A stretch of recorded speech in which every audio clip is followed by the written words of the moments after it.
আসসালামু আলাইকুম। খারাপ সময়ে বা চিন্তার সময়ে আল্লাহ আপনার পাশে কিভাবে থাকেন তা জেনে নিন। খারাপ সময়ে বা বিপদের সময় আপনি চিন্তায় ভেঙে পড়ছেন তো? আপনার মন মেজাজ ভালো থাকছে না, তাই তো? চিন্তা করবেন না, আল্লাহ আপনার পাশে আছেন। আল্লাহ তো আপনার পরীক্ষা নিচ্ছেন যাতে আপনি আরো শক্ত হন। তাই তো আপনার পরীক্ষায় ফেলেছেন সামনে আনন্দের দিন দেওয়ার জন্য। যখনই মনে করবেন আপনি বিপদে আছেন, মনে করবেন সামনে আপনার ভালো দিন আসতে চলেছে। আপনি কি জানেন আল্লাহ তাআলা তার বান্দার ধৈর্যের পরীক্ষা নেন? আপনার অন্তরটা যদি ভেঙে টুকরো টুকরো হয়ে যায়, চিন্তা করবেন না। মানুষের কাছে সেই অন্তরের মূল্য না থাকলেও আপনার রবের কাছে তার মূল্য অনেক বেশি।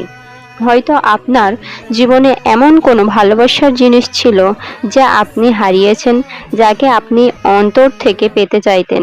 সেই জায়গাটা তো আল্লাহর বা রবের দেওয়া উচিত ছিল। আমাদের তো সবচেয়ে উঁচু স্থানে ভালোবাসা রবের দেওয়া উচিত, তাই না? কিন্তু আমরা দুর্ভাগ্যবশত সেটা করি না। চিন্তা করবেন না, হয়তো রব আপনাকে তার থেকে ভালো কাউকে দান করবেন, উত্তম কাউকে দান করবেন। আজ আপনার সময় ভালো যাচ্ছে না, আপনি হতাশ হবেন না। আপনার সময়কে গালিগালাজ করবেন না, কারণ আল্লাহ সময় পরিবর্তনকারী। আপনার সফলতা তখনই আসবে যখন আপনি রবের প্রতি পুরোপুরি ইয়াকিন করবেন। আপনি যখন সবকিছু আপনার রবের উপর ছেড়ে দিবেন, তখন আর আপনাকে পেরেশানিতে পড়তে হবে না। আমাদের রব আমাদের থেকে কোনো বস্তু কেড়ে নেয়, কারণ তার থেকে ভালো কিছু আমাদের উপহার দেবে বলে। তাই সবর করুন, ধৈর্য ধরুন। আল্লাহ বলেছেন, নিশ্চয়ই আল্লাহ ধৈর্যশীলদের সাথে আছেন।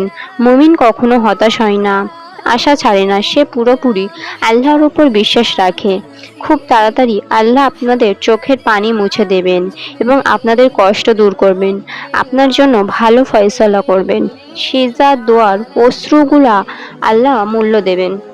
আপনি সিজদায় পড়ে যে আল্লাহর কাছে চেয়েছেন, আল্লাহ সেই চাওয়াগুলো আপনার পূরণ করবে ইনশাআল্লাহ। ধৈর্য হারাবেন না। আল্লাহ আপনার এই কষ্টগুলো কখনোই বিফলে দেবেন না। সবর করুন, আল্লাহ আপনাকে দেখছেন, আপনার কথাগুলো শুনছেন। এমনও তো হতে পারে আল্লাহ আপনার দোয়ার মাধ্যমে আপনার আকুতি মাখা কণ্ঠ শুনতে চেয়েছেন। ধৈর্য সম্পর্কে আল্লাহ তাআলা বলেন, তোমরা ধৈর্য ধারণ করো এবং ধৈর্যের প্রতি যোগিতা করো। সূরা আল ইমরান।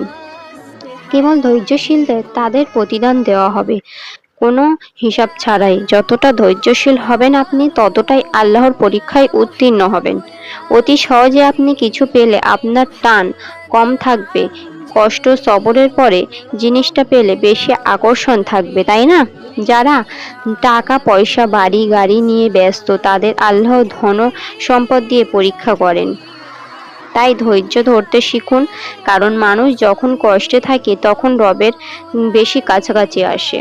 যদি যদি দেখেন আপনার দোয়া কবুল হচ্ছে না, তাহলে অজু করে 2 রাকাত নামাজ পড়ার পরে ভালো কাজ করে রবের কাছে হাত তুলে বলবেন, আল্লাহ তোমার সন্তুষ্টির জন্য আমি এই ভালো কাজটুকু করলাম। আল্লাহ তোমার তাওহীদ কলিমা লা ইলাহা ইল্লাল্লাহু মুহাম্মাদুর রাসূলুল্লাহ সাল্লাল্লাহু আলাইহি সাল্লাম, এই কলিমার ওসিলায় আমার দোয়াটি কবুল করে নাও। ইনশাআল্লাহ আপনার দোয়া আল্লাহ কবুল করবেন।